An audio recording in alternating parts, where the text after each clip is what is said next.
இந்த பாம் படத்தை பற்றி என்ன பேசுறது அப்படின்னு ரொம்ப நேரம் யோசித்தேன் ட்ரைலர் பார்த்த உடனே. இது எப்படி பேசுறது, என்ன பேசுனா அது சரியாக இருக்கும், அல்ல என்ன பேசாமல் இருக்கணும், அது எவ்வளோ பூடகமாக பேசுறது அப்படின்னு தெரியல. அதனால் வாயு பகவானை வணங்கிவிட்டு என்னுடைய பேச்சை துவங்குகிறேன்.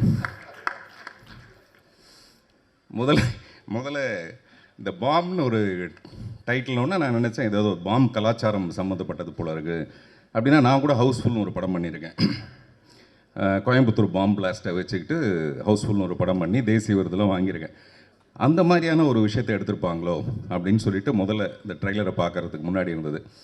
அப்புறம் இந்த மாதிரியான ஒரு டைட்டிலை செலக்ட் பண்ணணுன்னா அந்த டைரக்டர் விஷால் வெங்கட் வந்து பெரிய குசும்பனாக இருக்கணும்னு நினைக்கிறேன்.